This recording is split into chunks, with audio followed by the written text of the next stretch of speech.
What do you want to be when you grow up, Olivia? An astronaut. I want to be a fashion designer. A basketball player. I want to be an actor. A doctor. A teacher. A chef. An artist.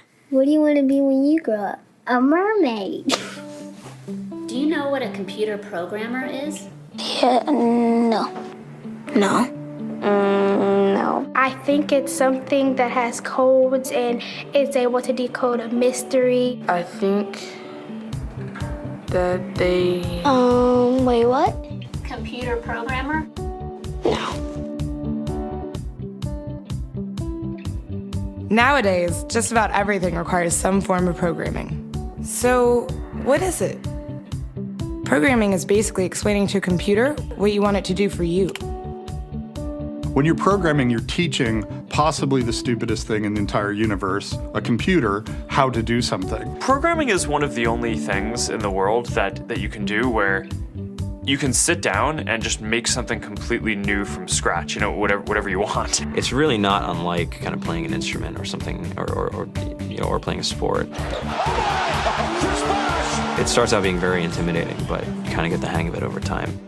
Coding is something that can be learned, and I know it can be intimidating. A lot of things are intimidating, but you know, what isn't? A lot of the coding that people do is actually fairly simple. It's more about the process of breaking down problems than, sort of coming up with complicated algorithms as people traditionally think about it. Well, if it's fairly simple, why aren't there more of us doing it? Over the next 10 years, there will be 1.4 million jobs in computer science, and only about 400,000 grads qualified for those jobs. That's a shortage of 1 million people. So, how do you start?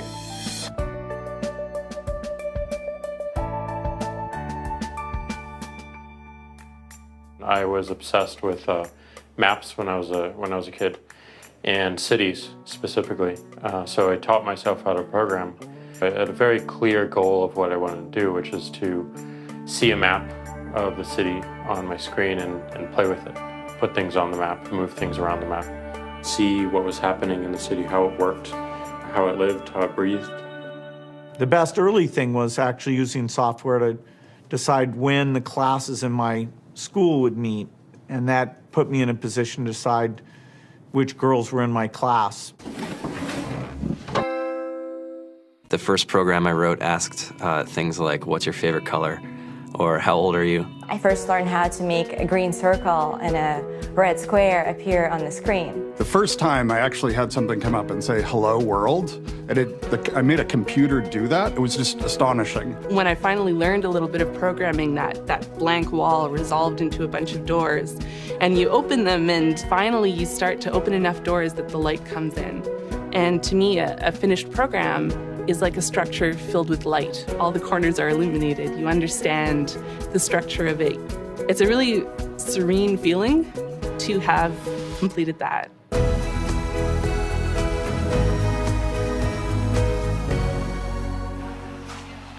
It took me some time to realize that creating things with your hands or creating code, creating programs, is just a different way to express creativity. I think right now there's a big emergence of the culture of making. People who make their own scarves and hats, people who write their own apps. Now it's just limited by your imagination and sort of what kinds of ideas what kind of understanding can you build into the computer so that it can do these things that were previously impossible?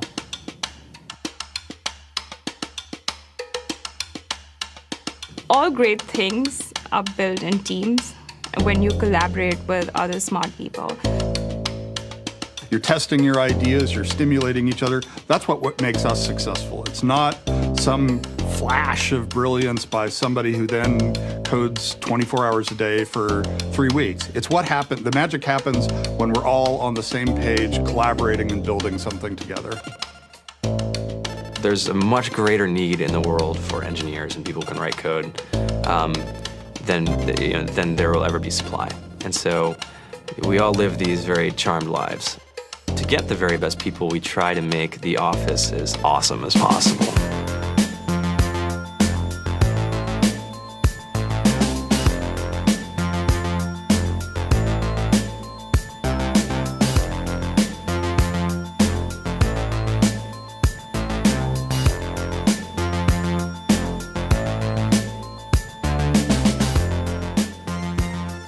have a fantastic chef, Free food, breakfast, lunch, and dinner.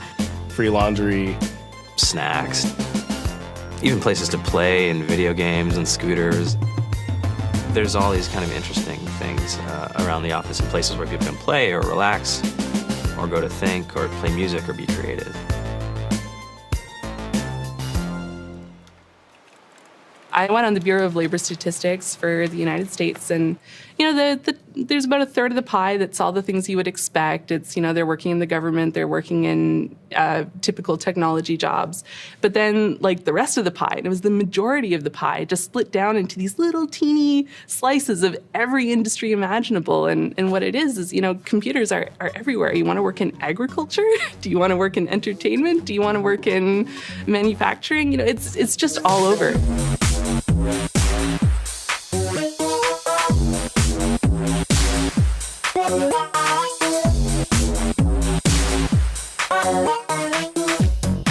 Here we are, 2013.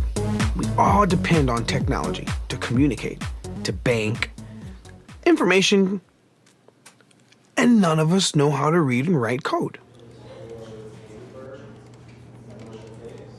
So you guys, what else? Who else has an idea of what we can change with our programming? What else can we do? Tiffany? What I saw my students take away from using Scratch and programming in our classroom is that they were willing to push through problems. It really builds critical thinking, it builds problem solving, and it's something that they can then apply to math in the classroom or their reading skills.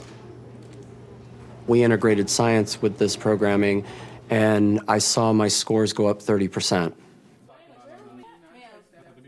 When I was in school, I was in this after-school group called the Whiz Kids. And when people found out, they laughed at me and, all these things. And I'm like, man, I don't care. I think it's cool. And, I'm learning a lot. And some of my friends have jobs.